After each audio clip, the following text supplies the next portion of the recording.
मंत्र पाठ।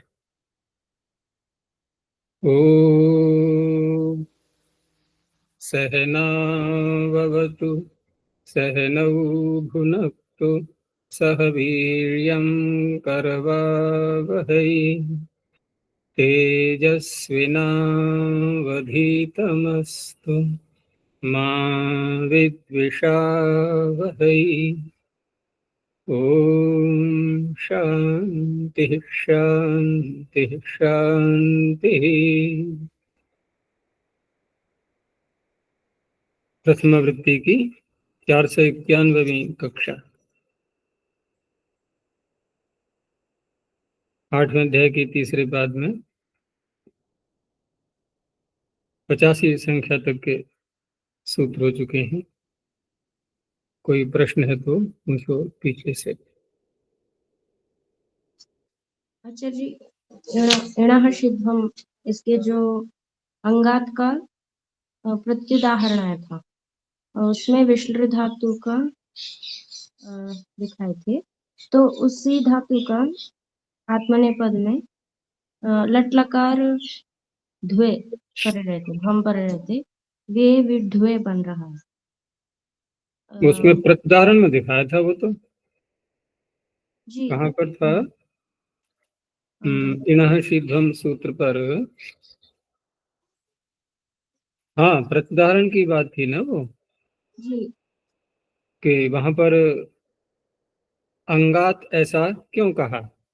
जी क्योंकि अंगात का तात्पर्य हुआ कि हम जिस इणंत को ले रहे हैं, इण से उत्तर, तो इणंत तक वो अंग पूरा हो जाना चाहिए, उसके आगे का कोई भाग अंग का शेष न रहे। ठीक है ना, इणंत तक पूरा हो जाए, ये बात थी उसमें मुख्य रूप से। तो वहां पर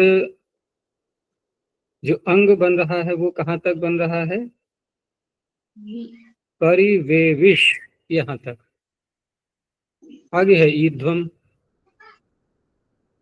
आगे ईध्वम, क्योंकि विधिलिंग का है ये, तो सीयुट का सकार तो गया, लिंगः सलोपोनन्त्यस्य।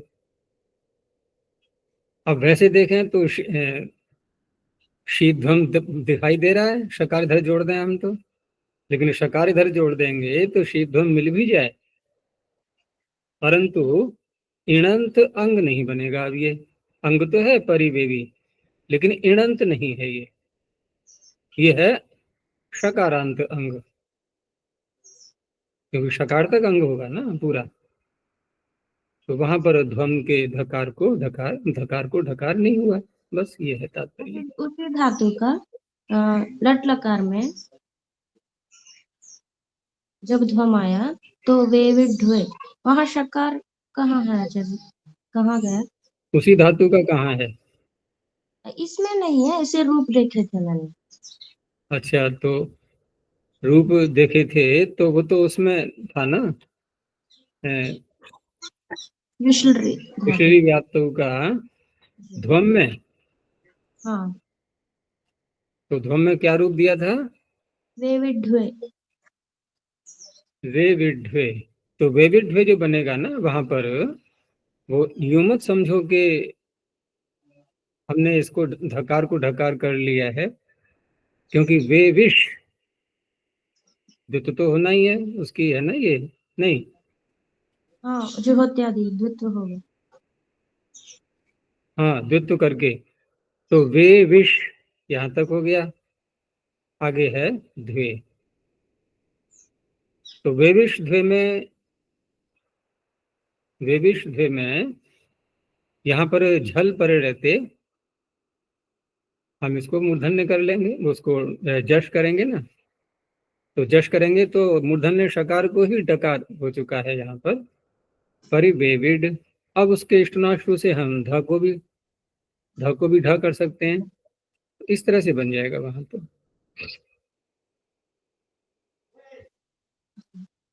लोट और लंग में भी ऐसे हुआ था, वे हम्म, विध्वम। लोट और लंग में भी ऐसे, वे विध्वम हाँ, वहां भी ऐसे ही होगा। और उसमें धातुवृत्ति में देख लिया करो, कहीं ऐसा संदेह होता है ना तो वो सूत्र का संकेत दे देते हैं वहां पर। जिसमें नहीं है फिर। अच्छा, वो कहीं पीछे आ चुका होगा, वो बार बार नहीं देते हैं धातु वृत्ति में, ये भी है। हर बार नहीं देंगे, पीछे अगर दे देते हैं तो फिर आगे नहीं देते। हमारा कल क्या प्रश्न था अनमोल, कौन सी धातु का बोल रहे थे कि मूर्धन्य षकार कैसे हो गया है? स्था धातु का बोल रहे थे ना, प्रतिष्ठान शब्द बोला था, क्या बोला था? जी हाँ, अधिष्ठान प्रतिष्ठान। अधिष्ठान प्रतिष्ठान, तो इसका तो सूत्र पीछे आ चुका था, कौन सा है बोलो? स्था धातु के सकार को मूर्धन्य करने के लिए उपसर्ग से उत्तर। अब तो पूरा क्लू मिल गया। उपसर्गात सुनाची। तो वहीं पर स्था पड़ा हुआ है। तो ये सूत्र भी बहुत लगता है, क्योंकि जो धातुएं इसमें आ रही हैं काफी प्रयोग में आने वाली हैं वो, और वहां जो उदाहरण दिए हैं, उदाहरण तो ये बहुत सीमित होते हैं। तो उदाहरण जब देखते हैं तो वहां पर वो तिंगंतों के दे रखे हैं, है ना, तो लगता है कि हाँ तिंगंतों में ही लगता है सूत्र ये। वो तो उदाहरण तो थोड़ा ही दिया जाएगा, हर चीज का नहीं दिया जाता। लेकिन अन्य जो भी शब्द बनेंगे वहां सर्वत्र, क्योंकि सूत्र ऐसा नहीं कह रहा है कि तिंगंत होना चाहिए, ये लकार परे हो, ऐसा परे हो, कुछ नहीं।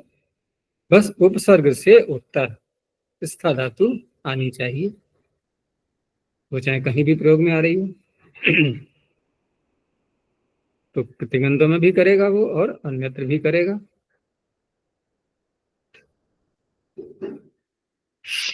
चलो आगे देखते हैं। तो मातृ पितृ का तो हो ही गया था, विभक्ति का लुक करने पर भी और न करने पर भी। आगे है अभिनिसह स्तनः शब्द संज्ञायाम। पीछे से जो समासे की अनुवृत्ति चल रही थी, वो अनुवृत्ति यहाँ आकर के अब समाप्त हो जाएगी। ये अंतिम सूत्र है समासे का। तो अभिनिसह पंचम एक वचनांतम, स्तनः षष्ठी एक वचनांतम, शब्द संज्ञायाम सप्तम एक वचनांतम।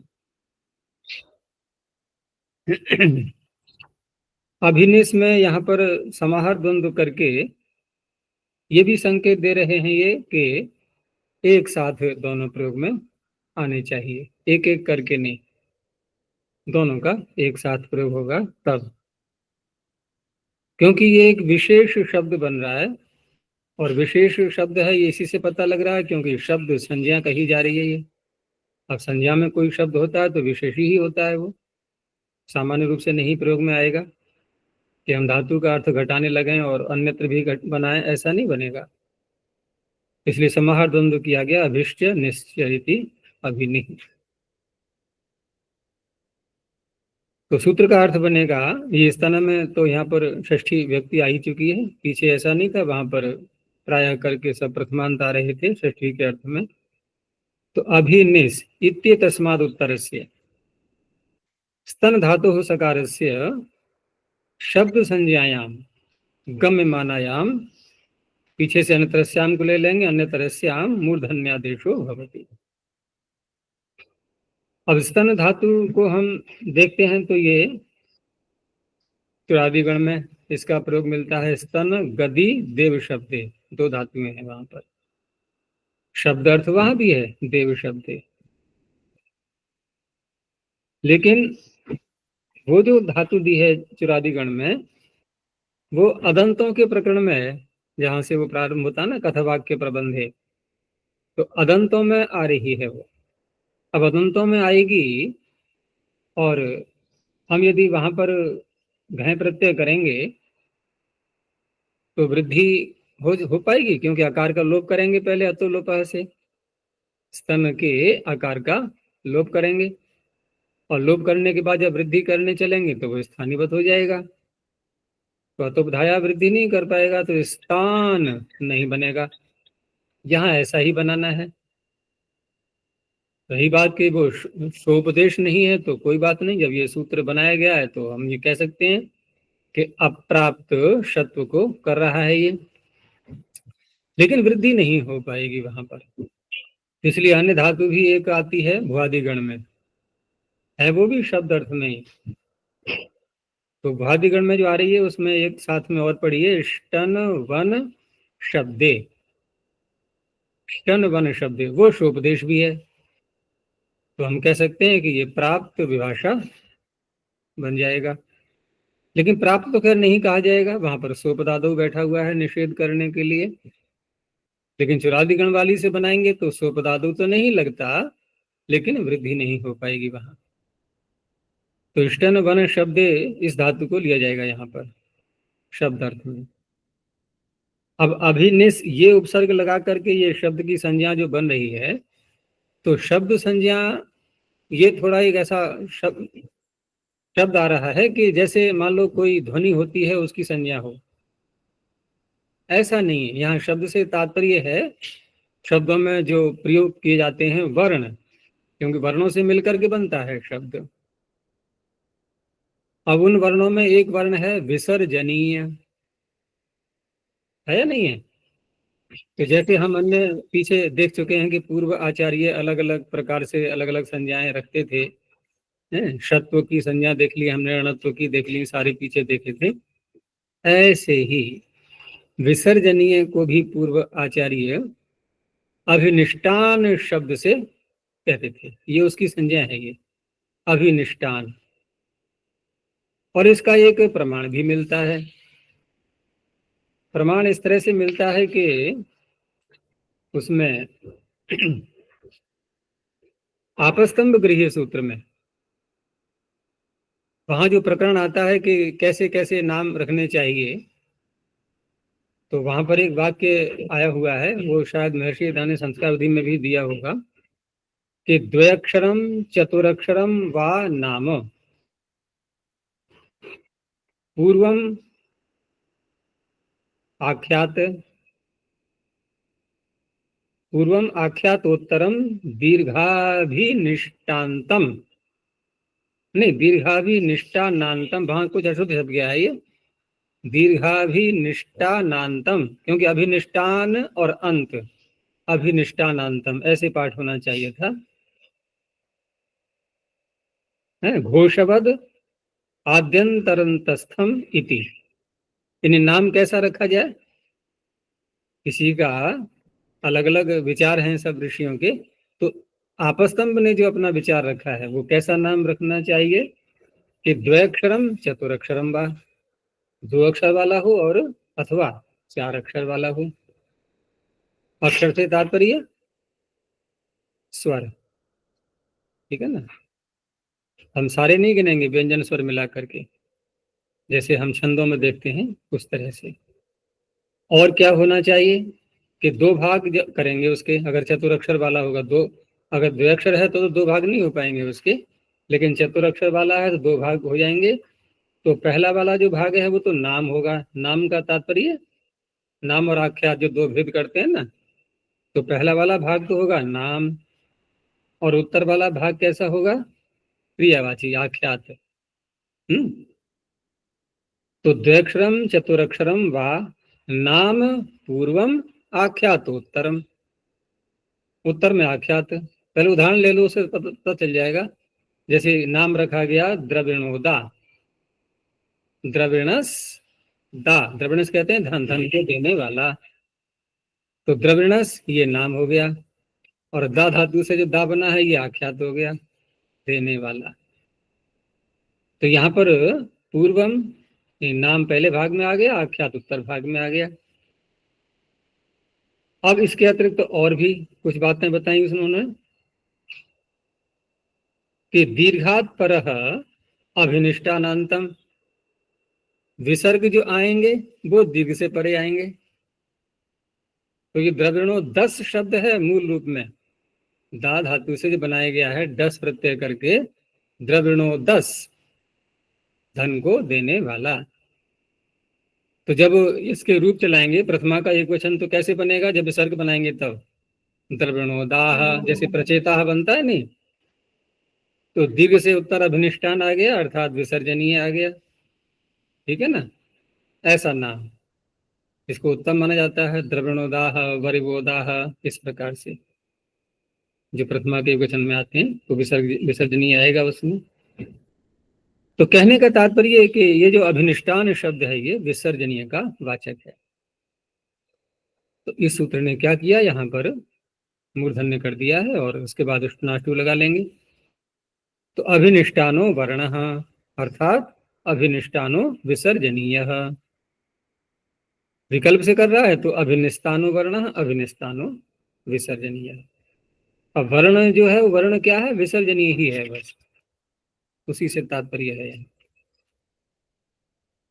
तो यापस्तंभ के प्रमाण से पता लगता है वहां से, क्योंकि जो उदाहरण दिया है वहां पर वो विसर्जनीय का दिया है और वाक्य में अभिनिष्टान शब्द का प्रयोग किया गया है।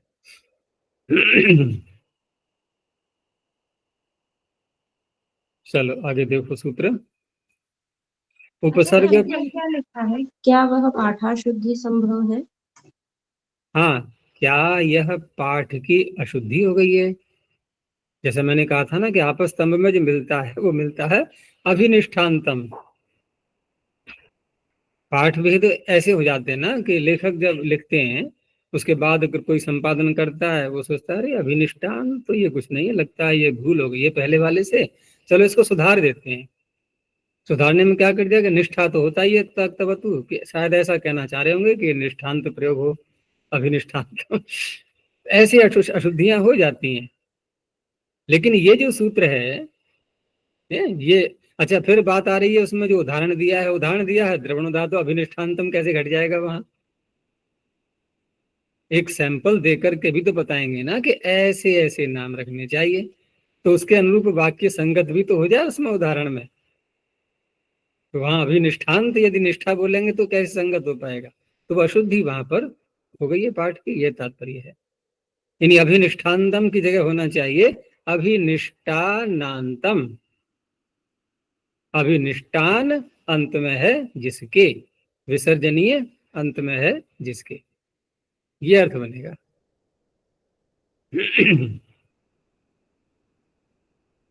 और ये भूल यहाँ ही नहीं, ये भूल जब इसमें अन्य व्याख्याकारों ने जब उस उद्धरण को लिया है आपस्तंभ वालों के, वो भी वही भूल कर रहे हैं वहां, वो भूल वहां भी आ चुकी है। तो वहां भी टिप्पणी में ऐसे ही देना पड़ा है संपादक को कि ये ऐसा पाठ यहाँ पर युक्त होता है अभिनिष्ठानांतम। चलो आगे देखो। उपसर्ग प्रादुर्भ्याम अस्तिर्यस्परः। उपसर्ग प्रादुर्भ्याम पंचमी द्विवचनांतम अस्ति प्रथमैकवचनांतम यच्परः प्रथमैकवचनांतम। इसमें धातु तो है अस्ति, ठीक है ना, ये जो प्रथमा दी है ये अनुकरण करके है या अष्टि प्रत्यय करके ले लो, और षष्ठी के अर्थ में माना जाएगा, ठीक है ना, क्योंकि अस्ति के सकार को लेना है हमें। लेकिन उसका एक विशेषण लगा दिया साथ में, यच परह। तो यच परह क्या है ये? तो यकार और अच, यश्च अच्छ, यचौ, यचौ परौ यस्मात्, यानी ऐसी अस्ति लेनी है जिसके परे यकार आ जाए अथवा अच आ जाए। लेकिन ऐसी अस्ति नहीं, अस्ति का सकार लेना है ऐसा। पीछे सह की अनुवृत्ति भी तो आ रही है ना। देखो सूत्र में यच परह बन रहा है अस्ति का विशेषण, अगर हम अनुवृत्ति को हटा में थोड़ी देर के लिए तो, लेकिन अस्ति के साथ में संगत नहीं होगा ये। तो यच परह किसका बनेगा विशेषण? तो अनुवृत्ति में जो शब्द आ रहे हैं उनको भी ध्यान में रखना है। तो सह का बनेगा। अस्ति में जो षष्ठी मान रहे हैं हम कि षष्ठी के अर्थम प्रथमा यहाँ पर दी हुई है, वो षष्ठी बनेगी सह का विशेषण, यानी अस्ति का सकार। और वह सकार कैसा हो? यच पर वाला हो, यकार परक हो अथवा अच परक हो। सकार को मूर्धन्य करना, जिसको मूर्धन्य करना है उसके आगे यकार और अच देखेंगे। अच्छा, अब धातु किससे उत्तर हुई है? तो एक तो उपसर्ग से उत्तर ले लिया है, और एक शब्द इसमें और जोड़ दिया है साथ में, प्रादुस। प्रादुर्भाव, वही है ये प्रादुस। प्रादुस और आविस ये दोनों एक अर्थक हैं लगभग। प्रादुर्भाव आविर्भाव बोलते हैं ना, कहीं कहीं पर केवल प्रादुस का ही प्रयोग होता है, कहीं कहीं आविस का प्रयोग होता है, कहीं दोनों बोल सकते हैं, प्रादुर्भवती आविर्भवती। लेकिन जब आविष्कार बोलते हैं वहां प्रादुष्कार नहीं बोलते। वहां आविष्कार अधिक चलता है। तो प्रादोष भी साथ में लिया है, धातु से पूर्व अगर लगाएंगे ये तो ये भी प्रयोग में आ जाएगा। तो उपसर्ग उपसर्गस्थात निमित्तात् उत्तरस्य, निमित्त का तात्पर्य वही है, कबर को तो मिलेगा नहीं उपसर्गों में, इण ही मिलता है। तो उपसर्गस्थात निमित्तात् उत्तरस्य प्रादुस शब्दाच्य उत्तरस्य। अब सकार का विशेषण बोल रहे हैं, यकार परस्य अच परस्य अस्ते सकारस्य। तो सकार के साथ जुड़ेगा ये यकार परस्य अच परस्य मूर्धन्यादेशो भवति। तो पहले अच का दिया उदाहरण, तो अस्ति स्तः संति, अब अस्ति बोला हमने तो सकार के आगे अच नहीं आया, स्तः बोला तब भी नहीं आया, क्योंकि आकार को तो ले गया वो कौन ले गया,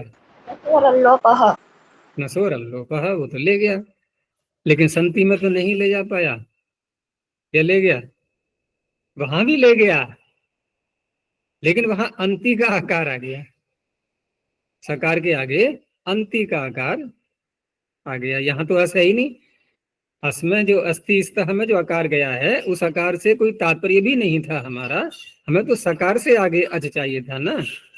तो नसुर लोप तो आकार का लोप करेगा ही सर्वत्र, लेकिन तिप्तस में आकार नहीं है, झी में आकार है, अंति आदेश करने के बाद वो अच मिल चुका है। तो अभी उपसर्ग लगा करके प्रयोग किया तो अभिशंति, अब संति अस धातु का सकार है, उसके आगे अच आ गया। अब इसके यदि हम रूप चलाएं तो कैसे चलेंगे, एक वचन द्विवचन में, अभ्यस्ति, अभिस्तः, अभिशंति। क्या है समस्या, अस्ति स्तः संति जोड़ दो, अभ्यस्ति अभिस्तः अभिशंति। ऐसे ही नी जोड़ेंगे तो न्यस्ति निस्तः निशंति, वी के साथ में व्यस्ति विस्तः विशंति। ऐसे ही प्रादुष के साथ में भी, तो प्रादुष के साथ में पूरे रूप चला तो कैसे बनेंगे, प्रादुरस्ति, प्रादुस्तः या प्रादुस्तः और प्रादुः शंति। ये तो हो गए अच परक।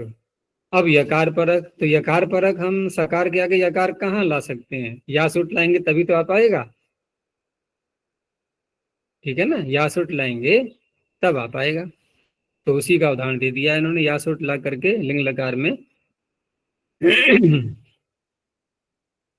तो अभिष्यात, सकार के आगे यकार आ गया। तो सर्वत्र यहाँ पर ये जो विधान किया गया है, तो कौन रोक रहा था, सकार को सकार होने से कौन रोक रहा था, अच्छा, और प्राप्त किससे हो रहा था, क्योंकि प्राप्ति में ही तो रोकना होता है। चलो अभिशंति को ले लो, अभिशंति हमारे पास में उदाहरण है अभिसंति, पहले प्राप्ति दिखाओ मुझे। एकदम बोल दिया कि सात पदार्थों को रोक रहा था, किसको रोक रहा था? ये कोई शोपदेश धातु थोड़ा ही है। शोपदेश होती तो प्राप्ति होती, तो सात पदार्थों रोकता है पद के आदि में। इसलिए किसी से नहीं, ये तो अप्राप्ति ही रहेगा। चलो आगे देखो, अब सुविनिर दुर्भ्य सुपि सूति समाह, ऐसे लगता है जैसे किसी छंद का या गाने का कोई वाक्य है। तो सुविनिर दुर्भ्य पंचमी बहुवचनांतम, सुपि सूति समाह प्रथमा बहुवचनांतम। इसमें जो उपसर्ग लिए गए हैं सु वि निर दुर, 4 हैं, और शब्द कितने हैं, सुपि सूति सम। तो यथा संख्या तो करना नहीं है हमें, ठीक है ना, संख्या भिन्न भिन्न है।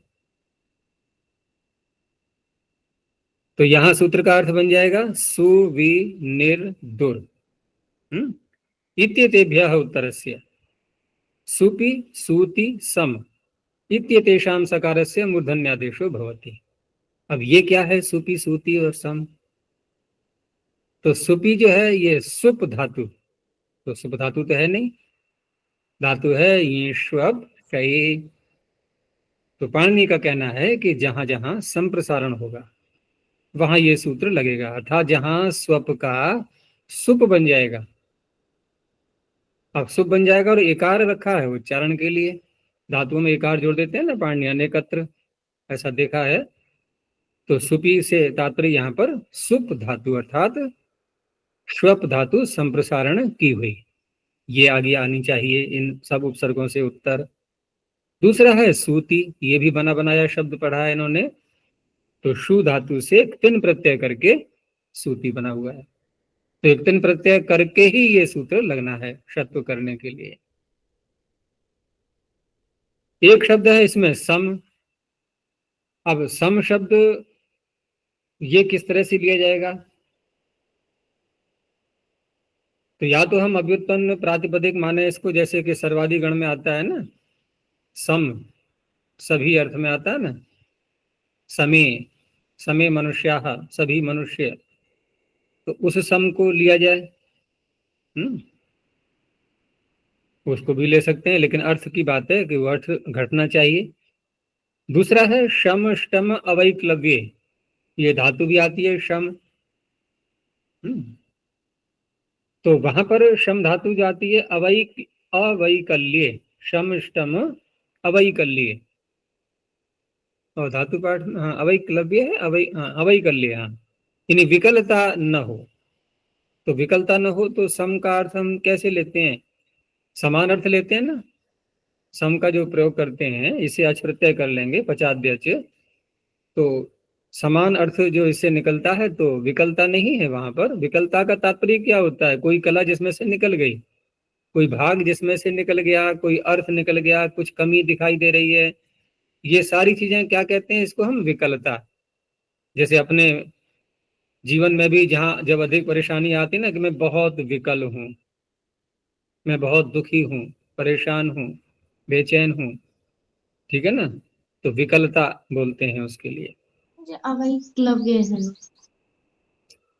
हाँ, तो दोनों तरह से पाठ मिलते हैं इसके, दोनों तरह से पाठ मिलते हैं। मैं विकल वाला अर्थ बोल रहा हूँ, तो वहां पर जब निषेध कर देंगे तो एक अच्छा अर्थ आ गया उसका, तो समानता अर्थ निकल आता है उसका, क्योंकि समान अर्थ में इसका प्रयोग करते हैं। जैसे विषम होता है ना, विषम स्थान जो समान नहीं है, ऊंचा नीचा है, तो सम विषम, तो यही धातु से बना हुआ जो शब्द है वो ज्यादा उचित है यहाँ पर। और वो जो सम अर्थ जो संपूर्ण अर्थ में आता है वो यहाँ इतना नहीं घटेगा इन उपसर्गों के साथ में, तो सम शब्द वो आ गया है। तो इस तरह से सूत्र का अर्थ जो है यहाँ पर, इनमें चार उपसर्गों के साथ में इनको घटाएंगे, तो सु उपसर्ग पूर्वक स्वप धातु से अब ऐसा शब्द बनाना है जहाँ संप्रसारण हो जाए, ऐसा प्रत्यय लाएंगे। तो निष्ठा प्रत्यय ला करके केवल अब यही नहीं देखना है कि यही शब्द बनेंगे। देखो सुषुप्ति कितना प्रसिद्ध शब्द है ये, जागृत स्वप्न सुषुप्ति तीन अवस्थाएं, तो सुषुप्ति में शत्व यही तो सूत्र करेगा, वहां भी तो सुप हो गया ना, संप्रसारण हो गया तिन प्रत्यय होने से कित है, ऐसे यहाँ पर भी हो गया संप्रसारण। तो सुषुप्तः मूर्धन्य कर दिया इसने। यहाँ कह सकते हैं हम कि सात पदार्थों से रुकावट आ रही थी, क्योंकि शोपदेश है ये।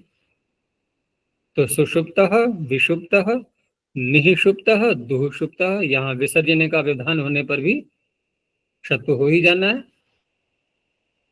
सूति का शु धातु से तिन प्रत्यय करके, तो सुश्रुति ही विश्रुति ही निःश्रुति ही दुःश्रुति ही, और सम शब्द के साथ में सुषमम विषमम निःशमम दुःशमम, ये उदाहरण बनेंगे इसके। यहां पर एक कारिका आती है इस सूत्र पर, चलो उसको भी देख लेते हैं कारिका को। यदि काशिका है तो निकाल लो पास में, जिससे कि कारिका स्पष्ट दिखाई दे जाए, क्योंकि काशिका में ये कारिकाएं सारी आई हुई हैं। तो वहां पर प्रश्न उत्तर इस तरह से चलते हैं। तो देखो पहला प्रश्न यहाँ कैसे उठाया जा रहा है, और ये कारिका इसी के ऊपर है, सुपी शब्द के ऊपर, ठीक है ना, सूती समाह से कोई संबंध नहीं है, तो सुप के ऊपर है ये कारिका। तो प्रश्न ये बनेगा, पहले कारिका में पहले प्रश्न को उठाना पड़ता है ना, फिर उत्तर प्रारंभ हो जाएगा कारिका से, कि यहां पर आपने सुप ग्रहण क्यों किया, स्वप ग्रहण क्यों नहीं किया। इन्हें सूत्र बनाते स्वपी सूति समाह, संप्रसारण करके क्यों बोला गया। तो पहला जो शब्द वाक्य है कारिका में कि सुपेह शत्वम, यानी सुप को जो शत्व विधान किया गया है, सुप कह करके जो शत्व विधान किया गया है, वो इसलिए किया गया है कि स्वपेर माभूत, स्वप धातु में शत्व न हो जाए, क्योंकि संप्रसारण वाली नहीं लेंगे तो जहां पर संप्रसारण नहीं हुआ है वहां भी प्राप्त होने लगेगा, ठीक है ना। तो अब इसका अर्थ क्या बनेगा कि यहाँ पर संप्रसारण जब होगा तभी शत्व होगा। तो फिर तुरंत ही प्रश्न उठा दिया गया, एक और आ गया, ये तो उत्तर दे दिया हमने कि इसलिए हमने सुप का ग्रहण किया है कि बिना संप्रसारण की अवस्था में शत्व न हो जाए, स्वपेर माभूत। इतना समझ में आ गया। टुकड़े कर करके अर्थ होते हैं कारिका के। फिर अगला प्रश्न उठाया कि विसुष्वाप इति केन न, आपने कहा कि जब संप्रसारण नहीं होगा तो शत्व नहीं होगा। देखो हम दे रहे हैं उदाहरण, विसुष्वाप, यहाँ देखो शत्व हो रहा है, ठीक है ना। और आपने कहा ये कि सु वी निर्दुर, तो सु और वी ये प्रयोग हो रहे हैं ना इसमें, वी सु क्रम बदल गया है थोड़ा, और श्वाप यहाँ शत्व हो रहा है। तिथि के न, यहाँ पर फिर कैसे रोकोगे आप, किससे निषेध करोगे, या ये कह सकते हैं कि किसने यहाँ पर किया है जो कि आप कह रहे हो कि स्व को नहीं होता है। यहाँ कैसे हो गया, विशुष्टाप कैसे बनाएंगे हम कि केन न का तात्पर्य है केन हेतु न भवती, न भवती का तात्पर्य निषेधो न भवती। क्यों नहीं हो पा रहा है निषेध, यहाँ आपके कथन के अनुसार यहाँ पर शर्त नहीं होना चाहिए, तो कौन से हेतु से आप रोकेंगे इसको यहाँ पर। क्योंकि आपके अनुसार तो फिर विसुस्वाप ऐसे बनना चाहिए था। तो आगे कहते हैं कि हलादि शेषात न सुपि ही इष्टम, हलादि शेषात। अब यहाँ पर कहने का तात्पर्य इनका ये है कि जब हम लिट्यभ्यासस्य भैषाम से संप्रसारण करेंगे तो संप्रसारण करने के बाद, यानी लिट्यभ्यासस्य भैषाम जो संप्रसारण करता है वो पूर्व दो सूत्रों की धातुओं को जो ले रहा है, तो वहां संप्रसारण करके, ठीक है ना, स्वप धातु में पहले संप्रसारण कर लिया, ठीक है ना। अब बन गया सुपरूप, और सुपरूप जो है वो बना करके फिर वहां पर हलादि शेष करेंगे। तो बन जाएगा यहाँ पर इस तरह से, क्योंकि प्रक्रिया तो यही रहेगी ना, प्रक्रिया तो यही है कि अभ्यास में सु कैसे लाएंगे। अभ्यास में जो सु आया है ये संप्रसारण करके आया है ना, या हम इसको माने ये सु ये इन्होंने जो मैंने कहा था ना प्रारंभ में कि वी और सु लगा करके, ये वी और सु नहीं है, असल में वी ही है। ये सु तो धातु का ही द्वित्व का भाग है ये, यानी कि सुश्वाप ऐसे बनाना है हमें। तो सुश्वाप बनाने के लिए कि संप्रसारण कर लिया और सुप रूप बन चुका है, और हलादि शेष से पहले ही, हलादि शेष करने से पहले ही, क्योंकि हलादि शेष कर लेंगे तो स्वप का क्या बचेगा, क्या बचेगा स्वप का, स बचेगा। लेकिन ये ऐसा मान करके चल रहे हैं कि हलादि शेष में हम एक को रखेंगे एक को हटा देंगे, यानी कि स्व रखेंगे, स्व हलादि शेष में स्व, ऐसा स नहीं, यानी कि वकार को शेष रखेंगे। ये प्रश्न आगे आएगा कि वकार को क्यों नहीं हटाया फिर आपने, जब हलादि शेष करना ही है तो आधा सूत्र आधे में क्यों लगाया, पूरे में लगाते आप, वकार को भी हटाओ और वकार को भी हटाओ, दोनों को हटाओ, फिर स रहेगा केवल। लेकिन स्व मान के चल रहे हैं ये, ठीक है ना। तो हलादि शेष करने से पूर्व ही, यानी पहले ही यहाँ पर हम इसको द्वित्व कर लेंगे स्व स्व करके, और फिर लिट्यभ्यास भैषाम से संप्रसारण कर लेंगे। समझ में आ रहा है नहीं, लिट्यभ्यास भैषाम से संप्रसारण कर लेंगे, तो इधर संप्रसारण हो जाएगा सु, तो उस अवस्था में वहां पर ये संप्रसारण भाग मिल गया हमें किया हुआ।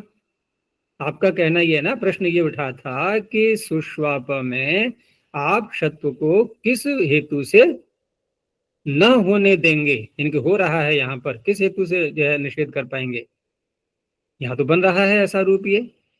तो उत्तर दिया कि हलादि शेष से पूर्व ही यहाँ पर सु को द्वित्व करके, ठीक है ना, स्व को द्वित्व करके और अभ्यास में लिट्टभ्याम से संप्रसारण हो जाएगा।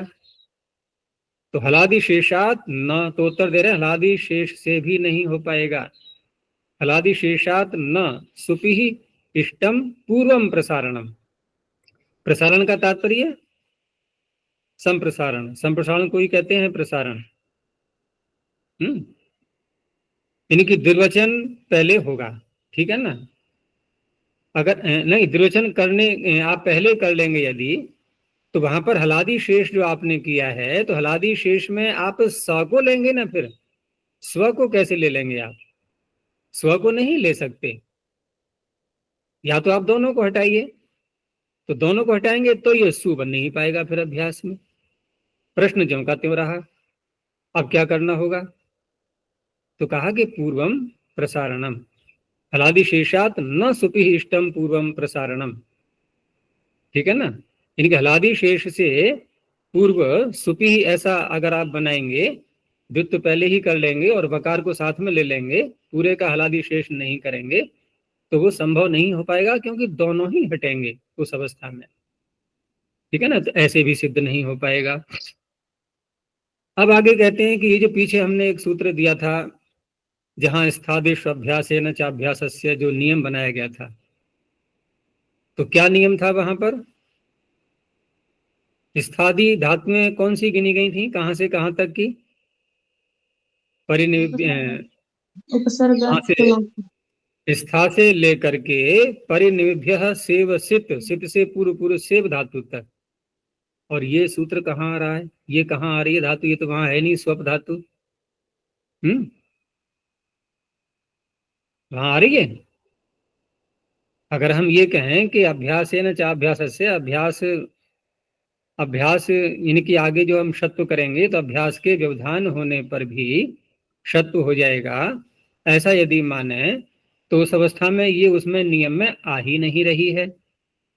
स्थादीनाम नियमो न अत्र, ठीक है ना।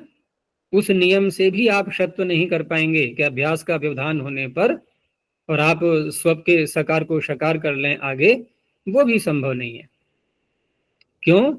प्राक सितात उत्तरः सुपि ही, क्योंकि ये जो सुपि है यहाँ पर, ये सूत्र में जो कही गई है, ये तो उससे उत्तर है, उस नियम से भी यहाँ नहीं कर सकते। अंत में जो कहा है इन्होंने कि अनर्थ के विषु शुपु सुपि भूतो द्विरुच्यते। अनर्थक के विषु शुपु, अनर्थक का तात्पर्य यहाँ पर है कि यदि आप ये मानते हैं कि अनर्थक का भी ग्रहण हो जाता है, अनर्थक का तात्पर्य यहाँ ये लिया है इन्होंने कि जैसे इन्होंने स्वप को शत्व करने को बोल रहे हैं और हमने द्वित्व किया, तो अभ्यास में तो संप्रसारण कर लिया, सुश्वाप ऐसे बनाया, यानी सुस्वाप अभी मूर्धन्य नहीं हुआ, और अभ्यास में संप्रसारण कर लिया है। उस संप्रसारण को सूत्र में जो सुपि कहा है, इससे ग्रहण कर लिया उसको संप्रसारण को।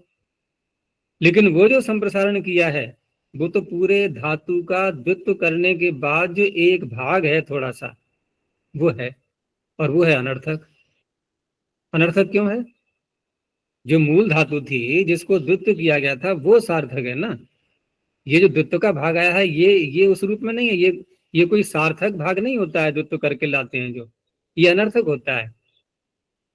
होता है कि नहीं।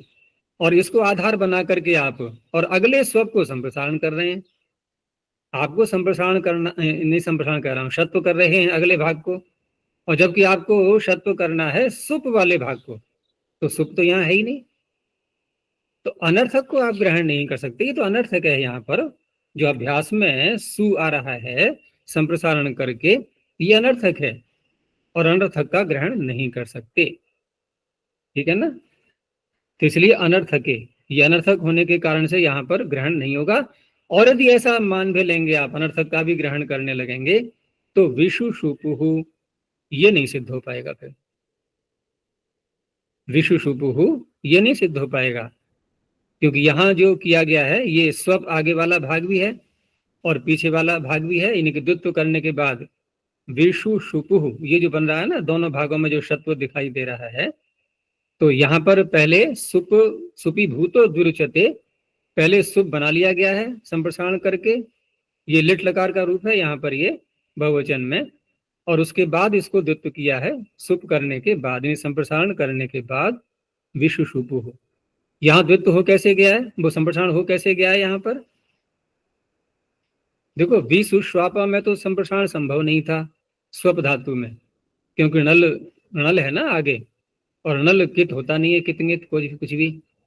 लेकिन जब बहुवचन में लाएंगे हम और झी को जुस कर लेंगे तो वो तो कित बन जाएगा ना, तो कित बन के बची स्वपी जो है वो तो कर देगा स्वप को संप्रसारण, ठीक है ना, पहले ही प्रारंभ में ही।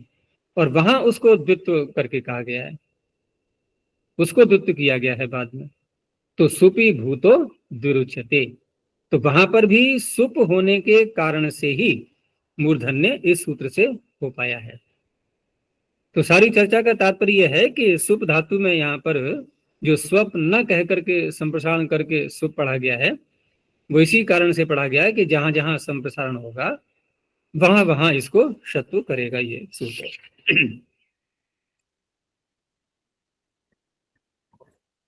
चलो आगे देखते हैं। ने नदीभ्याम स्नाते है कौशले, ने नदीभ्याम पंचमी द्विवचनांतम, स्नाते है षष्ठे कुचनांतम, कौशले सप्तमे कुचनांतम। इसमें दो शब्द दिए हैं, नी और नदी। तो नी तो उपसर्ग के रूप में आता ही है, नदी तो अलग शब्द है एक। तो दोनों के साथ में हम जब स्नात, स्नात का तात्पर्य स्ना धातु जो आती है उसका प्रयोग करेंगे, ये इष्टि प्रत्यय करके निर्देश किया है सूत्र में। तो उस अवस्था में ये शर्त करेगा, लेकिन अर्थ होना चाहिए स्नान करना नहीं, कुशलता, कौशल अर्थ में तो प्रयोग करते ही है। निष्णात शब्द बहुत प्रयोग में आता है। तो नी नदी इत्येताभ्याम उत्तरस्य स्नाते ही सकारस्य मूर्धन्यादेशो भवति, कौशले गम्यमाने। तो नी का तो बहुत प्रयोग होता है, नदी का इतना प्रयोग नहीं होता है कुशल अर्थ में। निष्णात को बहुत प्रयोग में आता है। तो निष्णात हमें स्ना धातु से निष्ठा प्रत्यय करके, और यहाँ भी 7 पदार्थों से जो निषेध की प्राप्ति हो रही थी इसने मूर्धन्य कर दिया है। और आगे फिर इष्ट नाष्टु लगा लेंगे। तो निष्णातः कट करणे, चटाई बनाने में कुशल है, कुशल अर्थ ही लेना है हमें यहाँ पर। और निष्णातो रज्जु बर्तने, रज्जु बर्तन क्या होता है? रस्सी बनाते हैं ना, कैसे बनाते हैं रस्सी? इसको जो बटना होता है इसको बटना बोलते हैं, बर्तन। तो रज्जु बर्तन में कुशल है। बहुत से लोग नहीं बना पाते, क्योंकि पहले हम जिनको बटेंगे उनमें भी पहले ऐंठन होनी चाहिए, उन भागों में भी ऐंठन होनी चाहिए, नहीं तो आपस में वो जुड़ेंगे नहीं फिर वो। तो पहले एक एक अलग अलग, जो मान लो 3 भागों को मिला करके हमें रस्सी बनानी है, तो तीनों जो भाग बनाएंगे पहले उनमें भी ऐंठन लाई जाएगी सब में, उन तीनों को फिर परस्पर फिर जोड़ा जाएगा, तब जाकर के रस्सी बनती। जैसे कि बालों की चोटी करने वाले महिलाएं सब जानती हैं कि कैसे चोटी करते हैं वहां पर भी। लेकिन वहां तो चलो 3 है, आपस में फंसा दिया एक को, लेकिन अगर 2 भागों का करना है तो कैसे करेंगे? कभी बालों के 2 भाग करना और चोटी बना के दिखाना। पहले ऐंठना पड़ेगा नहीं उनको, दोनों भागों को अलग अलग, बन ही नहीं सकती नहीं तो। अच्छा, और अगर 3 भागों का बनाना है तो ऐंठते हैं क्या अलग अलग उनको? नहीं ऐंठते, तो फंस जाते हैं ना आपस में। लेकिन रस्सियां ऐसे नहीं बनती हैं। रस्सियां जो प्राय बनती हैं, अगर 2 भाग का ही बनाना है या 3 या 5 जितने भी बनाने हैं, सब में ऐंठन पहले डाली जाएगी और बाद में फिर उसमें फंसाना नहीं है एक दूसरे में, वो सब एक साथ पूरा जोड़ करके और उसको बर्तन करते हैं, उसका ऐंठते हैं। और आपस में ऐसी फंस जाती हैं वो, क्योंकि प्रत्येक भाग में ऐंठन थी इस कारण से। कभी कभी जो है रुई का दीपक बनाना, वो बत्ती बनानी होती है ना, तो बहुतों को नहीं बनानी आती। तो कैसे बनाते हैं? रुई हाथ में ले ली हमने, और दीपक के लिए उसको तैयार करना है जलाने के लिए रुई को। तो दो भाग करेंगे ना, पहले दो अलग अलग निकालेंगे भाग उसके, और उन दोनों भागों को पहले उसमें ऐंठन लगाएंगे। उसके बाद फिर उन दोनों को जोड़ करके एक ऐंठन लगा दो, वो जहां का तहां रुक जाएगा वो। और पहले अलग अलग दोनों भाग नहीं ऐंठे, और दोनों को जोड़ते हुए जुड़ेंगे नहीं वो। हम उनको ऐंठेंगे, वो खुल जाएंगे, फिर ऐंठेंगे, फिर खुल जाएंगे। तो पहले दोनों भागों में अलग अलग ऐंठन चाहिए। तो उसमें जो कुशल है वो निष्णात हो गया। अब नदीष्ण का भी ऐसा ही अर्थ निकल रहा है। क्यों?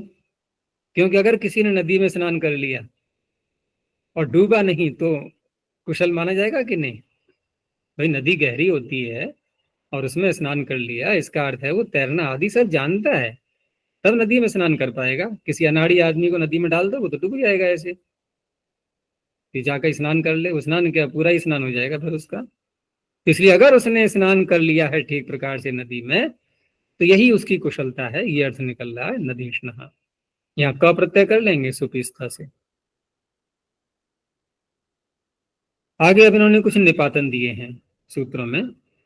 तो सूत्रम प्रतिष्णातम, सूत्रम प्रथमैकवचनांतम, प्रतिष्णातम प्रथमैकवचनांतम। अब यहाँ सूत्र, तो सूत्र से तात्पर्य ये सूत्र नहीं व्याकरण के, यहाँ सूत्र से तात्पर्य धागा, सूत, जिसका हिंदी में बिगड़ के बन गया है ना सूत, र को हटा दिया। तो प्रतिष्णातम इत्यत्र मूर्धन्यादेशो निपात्यते, सूत्रम चेत तद्भवति। तो वही अर्थ लेना है, प्रतिष्णातम सूत्रम। अब प्रतिष्णातम धातु स्ना है, धागा अर्थ कैसे निकलेगा? तो कहने का तात्पर्य है, जैसे हम स्नान करते हैं तो कैसा अनुभव होता है?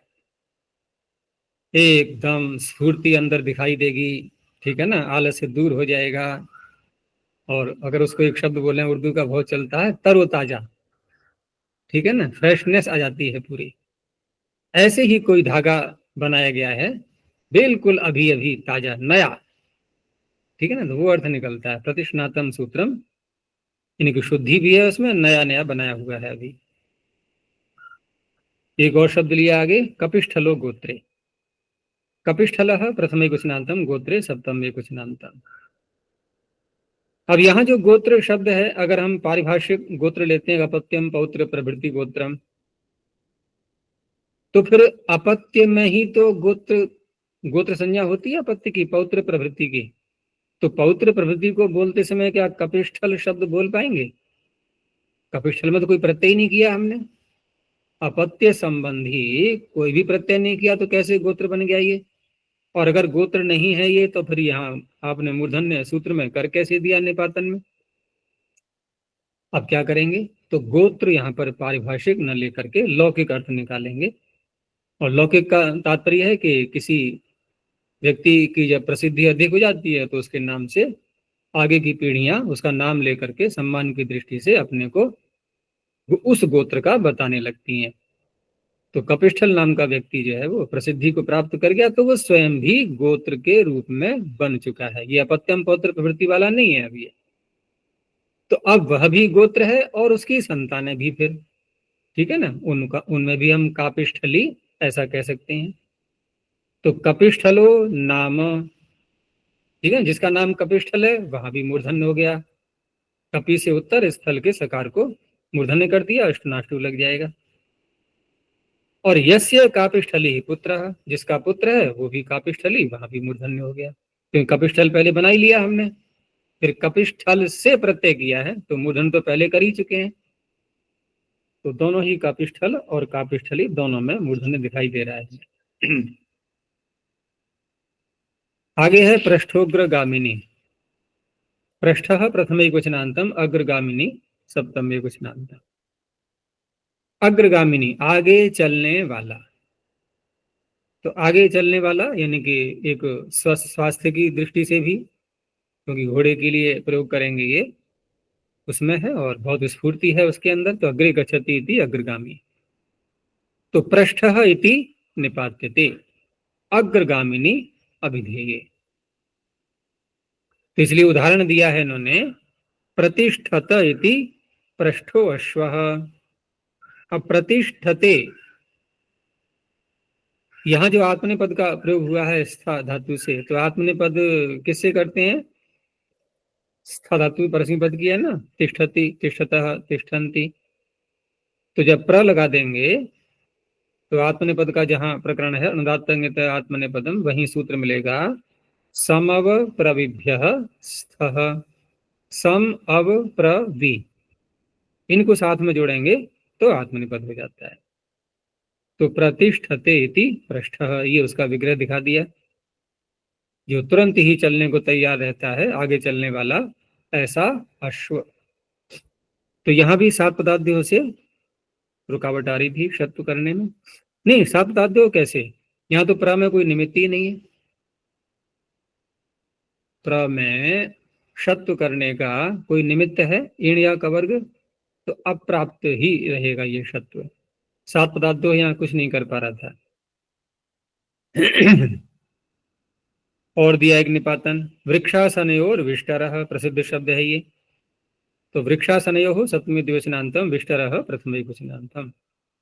उसमें विवाह संस्कार में भी प्रारंभ में बोलते हैं ना, विष्टरो विष्टरो विष्टरः प्रतिगृह्यताम, 3 बार उच्चारण करते हैं। तो आसन अर्थ ही है वो कन्या हाथ में आसन लेकर के, और ये बोलती है वाक्य वर से कि आप ये विष्टर ग्रहण कीजिए, विष्टरो विष्टरो विष्टरः प्रतिगृह्यताम, 3 बार बोलते हैं। तो वृक्षे आसने च अभिधेये विष्टरः इति निपात्यते। तो वृक्ष अर्थ में तो एक विशेष ही शब्द माना जाएगा ये। अब कौन से वृक्ष को कहा जाता है ये नहीं कह सकते यहाँ पर। तो विष्टरो वृक्षः, ये तो वृक्ष अर्थ में हो गया है। और आसन के लिए तो प्रसिद्ध शब्द है ही, क्योंकि स्त्री आच्छादने, धातु का भी वही अर्थ निकल रहा है। और वृक्ष में अगर घटाएंगे तो आच्छादन अर्थ निकल आएगा। भाई वृक्ष भी तो आच्छादन करता है ना, हमें धूप से बचाता है, छाया देता है हमारे लिए, उसके आश्रय में अन्य पक्षी आदि भी रहते हैं, तो वहां भी घट जाएगा। तो स्त्री आच्छादने, जो दीर्घ ऋकारांत धातु है, उससे स्तर शब्द बना लेंगे री दो रब से अप्रत्यय करके, ठीक है ना, री दो रब। और वैसे तो री दो रब अगर हम वैसे देखें तो घय प्रत्यय करते हैं तो क्या बनना चाहिए? स्तार, स्तार बनना चाहिए ना। लेकिन स्तार ऐसे नहीं बनता है, कोई उपसर्ग लगा करके बनेगा। कौन सा उपसर्ग? वी लगा करके बनता है। बनता है नहीं, अगले सूत्र में आएगा, देखो अभी उसको वहीं देखेंगे, वहां भी वही धातु है। तो विष्टरः ये तो बन गया अब प्रत्यय करके यहाँ पर। तो इसीलिए आगे सूत्र दिया है छंदो नाम नीचे। अब विष्टर शब्द को पीछे से ले लिया, क्योंकि पीछे जो निपातन किया था इन्होंने 2 अर्थ लिए थे केवल, वृक्ष और आसन। लेकिन आगे कहते हैं कि छंद का नाम होने पर भी हो जाएगा ग्रहण। तो छंदो नामनी सप्तम एकवचनांतम चाव्यपदम, छंदसः नाम छंदो नाम। अब छंद से तात्पर्य वही लेंगे पारिभाषिक, वो जो छंद जो नाम अलग अलग आते हैं, उन्हीं में एक छंद है विष्टार पंक्ति, ये छंद का नाम है। जो 7 प्रमुख छंद हैं उनमें नहीं, जो 7 प्रमुख छंद हैं वो सबको याद रहने चाहिए। कौन कौन से हैं वो? क्रम से बोलना है। और मैंने बताया था कि एक मंत्र ही बन जाता है पूरा, सभी 7 को जोड़ दो तो कह सकते हो गर्व से कि हमें अथर्ववेद का एक मंत्र याद है। तो कैसे बन जाएगा मंत्र? संधि करते जाना और अंत वाले में बहुवचन बोल देना। गायत्री उष्णिक अनुष्टुप, जोड़ो तीनों को, गायत्री उष्णिक अनुष्टुप। बकार मैंने इसलिए बोला, आगे बृहति आ रहा है। बृहंती पंक्ति त्रिष्टुप, 6 हो गए। गायत्री उष्णिक अनुष्टुप, बृहति पंक्ति त्रिष्टुप में भी बकार कर दो, क्योंकि जगती आ रहा है आगे, वहां बहुवचन बोल दो जगत्यः, बन गया मंत्र। गायत तृष्णिगनुष्टुप बृहति पंक्ति तृष्टुप जगत्यः। देख लेना, अथर्ववेद का मंत्र है, चेक कर लेना, ठीक है ना, नोटबुक में लिख लो, हमें चेक करना है ये। तो यहाँ जो छंद मुख्य कहलाते हैं ये 7 छंद, उनमें नहीं, जो अवान्तर भेद हैं छंदों के, उनमें आता है विष्टार पंक्ति। तो उसमें ये निपातन किया गया है मूर्धन्य करने के लिए, क्योंकि पीछे बना था विष्टर। अब प्रश्न नहीं उठेगा कि आपने विष्टर की तो अनुवृत्ति ली है, ठीक है ना, और छंद के नाम रख रहे हैं आप छंद का, तो वहां बना रहे हैं आप विष्टार। तो पाणिनि यही तो उत्तर देंगे, भाई मैं क्या करूं, ये मेरी मजबूरी है, यहाँ तो हम अप प्रत्यय नहीं कर सकते, क्योंकि पाणिनि ने ही तो स्वयं सूत्र बनाया है घय करने के लिए। कौन सा सूत्र है? वी लगाएंगे तो कौन सा सूत्र है जो घय प्रत्यय करेगा? वहां भी ऐसा ही सूत्र है, छंदो नाम नीचा, और उसके ऊपर सूत्र है प्रथने वाव शब्दे, उसके ऊपर है स्त्री धातु का सूत्र, कौन सा? हाँ, प्रेस्त्रो यज्ञ। यहां से पकड़ेंगे तो प्रेस्त्रो यज्ञ से स्त्री धातु चली, फिर प्रथने वाव शब्दे। विस्तार अर्थ में भी तो हम बोलते हैं ना विस्तार, तो प्रथन अर्थ में वी उपसर्ग पूर्वक स्त्री धातु से घाय हो गया तो विस्तार बन गया। अब फिर आगे सूत्र आया छंदो नाम नीचे, ठीक है ना। तो छंद का नाम रखेंगे तो वहां भी घय करना पड़ेगा, अप कर ही नहीं सकते। तो पाणिनि कह रहे हैं ठीक है, लाओ भाई विष्टर की अनुवृत्ति कैसे यहाँ प्रयोग करोगे, आपको विष्टार बोलना ही होगा, क्योंकि घय प्रत्यय हो चुका है। तो वही विष्टर शब्द यहाँ बदल जाएगा अर्थ करते समय, यहाँ विष्टार बोलेंगे। तो विष्टार निपातन है यहाँ, तो विष्टार पंक्ति ही समास कर दिया है, विष्टार पंक्ति ही छंद। बृहति के साथ में भी विष्टार बृहति, ये विशेषण के रूप में आता है छंदों में।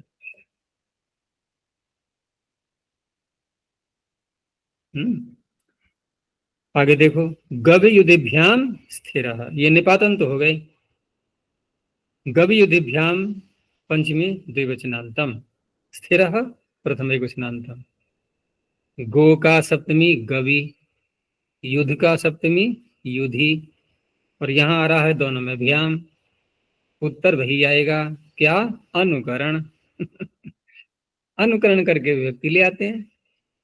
तो अब तो सूत्र बनाने आ गए होंगे ना सब, पाणिनि की शैली पूरी पकड़ ली होगी कि कैसे कैसे पाणिनि सूत्र बनाते हैं। तो गवि युधि इत्येताभ्याम उत्तरस्य स्थिर शब्दस्य सकारस्य मूर्धन्यादेशो भवति। तो पहले हमें स्थिर शब्द को देखना होगा कि स्थिर शब्द ये क्या है, तो ये उणादि में मिलेगा, ठीक है ना, स्थिर शब्द वहां से ले लेंगे। और यहाँ जो गवि और युधि बोलेंगे तो सप्तमी ला करके, अब सप्तमी लाएंगे तो सप्तम्यंत यानी कि कोई व्यक्ति ला करके जब किसी अन्य शब्द को जोड़ते हैं तो वो तो समास बन जाता है फिर, तो कोई बात नहीं, समास तो करना ही है यहाँ पर। गवि तिष्ठति इति गविष्ठिरः, तो गो शब्द उपपद रहते हुए, ठीक है ना, गो शब्द उपपद रहते हुए, और ये जो बनाया जाएगा तो यहाँ पर स्थिर शब्द अगर हम देखें तो अनादि कोश में कहाँ पर है ये, वहां भी देखो निपातन से दिया हुआ है, एक सूत्र बड़ा सा आता है, अजिर शिशिर शिथिल स्थिर स्थिर स्थविर खदिराह। तो स्थिर शब्द वहां दिया हुआ है ना, तो किरस प्रत्यय करके बनाते हैं ये। किरस प्रत्यय इसलिए करना पड़ेगा, नहीं तो हम आकार का लोप कैसे करेंगे स्था के, तो वो शब्द है ये स्थिर। तो 7 पदार्थों से यहाँ निषेध प्राप्त हो रहा था, क्योंकि धातु तो शोपदेशी ही है। तो इस तरह से गवि तिष्ठति, ये क्या है, ये अर्थ विग्रह कहते हैं इसको। मैंने क्या बोला अभी? अर्थ विग्रह। कैसे? अगर हम इसको वास्तविक विग्रह मानेंगे तो क्या अर्थ निकलेगा कि गो शब्द उपपद रहते हुए स्था धातु से किरच प्रत्यय, ऐसे तो बोलेंगे। और फिर किससे समास करते हैं ऐसी अवस्था में? उपपद मते, ये समास करेगा ना। लेकिन यहाँ ऐसा नहीं है, ये अर्थ विग्रह बोलते हैं इसको। अर्थ ऐसे जो निकल रहा है शब्द का, वो निकल रहा है गवि तिष्ठति इति गविष्ठिरा। लेकिन अब हम समास कौन सी प्रक्रिया से करेंगे? स्थिर तो पहले बना लिया हमने, बिना गो शब्द लगाए, गुण आदि कोश से ले लिया। अब हमने किया सप्तमी तत्पुरुष, उपपद समास नहीं, सप्तमी तत्पुरुष समास है, तो गवि स्थिर ऐसे समास करेंगे। अब गवि स्थिर में विभक्ति का लोप हुआ नहीं है, क्योंकि अलोप कर दिया गया है हृदंता सप्तम्या संज्ञायाम से, ठीक है ना। तो विभक्ति का आलोक हो गया है, सप्तम यंत्र मिल गया, सूत्र की शर्त पूरी हो गई कि सप्तम यंत्र रहेगा जब गवि, तभी मूर्धन्य होगा, तो गविष्ठिर। तो अर्थ क्या होगा इसका? भाई गायों में जो रहता है वो गविष्ठिर हो गया, और युद्ध में जो रहता है, जो टिकता है, भागता नहीं है डर करके, वो है युधिष्ठिर। फिर तो नाम भी आ जाता है युधिष्ठिर, और वैसे किसी को बोल सकते हैं विशेषण के रूप में। तो युधि तिष्ठति इति युधिष्ठिर, ये अर्थ विग्रह हो जाएगा, लेकिन समास जब करेंगे तो सप्तमी तत्पुरुष ही करेंगे। एक सूत्र और ले लो, विकुशमी परिभ्य स्थलम। विकुशमी परिभ्य पंचमी बहुवचनांतम, स्थलम प्रथम एकवचनांतम। यहाँ वी तो हो गया उपसर्ग, ठीक है ना, और कु शब्द अलग से आता है, कुगति प्राध्या में है ना कु, तो वी और कु, और ये जो शमी दिखाई दे रहा है ये है शमी, ठीक है ना, दीर्घ इकारांत। और परी भी उपसर्ग के रूप में आ गया है, तो विश्च कुश्च शमीच परिश्च। ये जो सूत्र में शमी ह्रस्व करके दे दिया है इन्होंने, वो ह्रस्व इसलिए दे दिया है कि जो ये शब्द बनेगा स्थल परे रहते शमिष्ठल, यहाँ पर ज्ञापो संज्ञा छंदसोर बहुलम से बहुल करके ह्रस्व किया जाएगा। तो पाणिनि का ये कहना है कि आप दीर्घ शमी शब्द को, क्योंकि जब बहुल करके कर रहा है वो ह्रस्व, तो दीर्घ भी तो प्रयोग में आ सकता है। तो पाणिनि का ये कहना है कि शमी को आप जब ह्रस्व कर लेंगे तब ये मूर्धन्य हो गया स्थल को, और अगर आप दीर्घ ही रखेंगे तो क्या बनेगा? शमी स्थलम, फिर ऐसे ही बनेगा। इसलिए सूत्र में ह्रस्व पड़ा हुआ है, ऐसा नहीं है कि समास करके कोई सूत्र लाए हैं हम और शमी को ह्रस्व कर दिया गया है। ह्रस्व जो है इसी कारण से है कि ह्रस्व होने पर ही स्थल के सकार को मूर्धन्य होगा। तो वी कु शमी परि, तो विष्ठलम कुष्ठलम और शमीनाम स्थलम शमिष्ठलम। यहाँ विष्ठलम और कुष्ठलम में तो कुगति प्रादेय और परिष्ठलम में भी, ठीक है ना, समास कर लेंगे, और शमीनाम स्थलम में षष्ठी समास करेंगे। तो शमिष्ठलम परिष्ठलम, अर्थ इनका क्या निकलेगा? तो अर्थ तो स्थल, स्थल क्या है ये? क्या है ये स्थल? स्थान। तो कौन सी धातु है? हैं? कौन सी धातु है स्थल? धातु पाठ में है ही नहीं, फिर भी धातु पाठ में इसको माना गया है, और अच प्रत्यांत करके, इनके धातु स्थल ऐसा मान करके, और भ्वादि गण के अंतर्गत इसको स्वीकार किया गया है, ठीक है ना।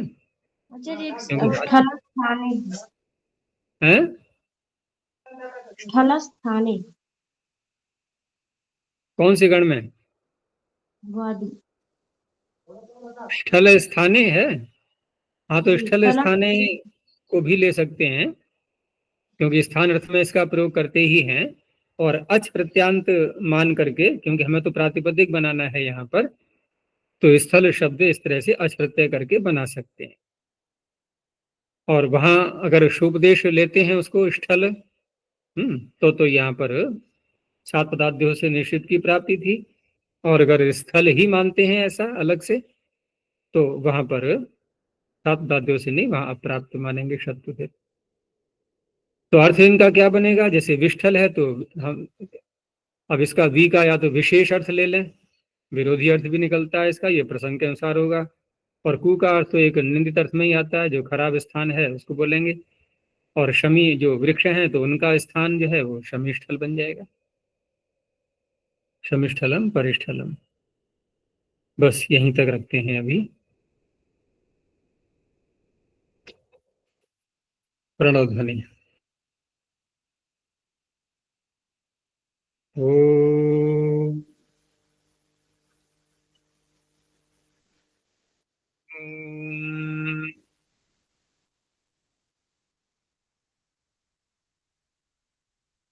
ओम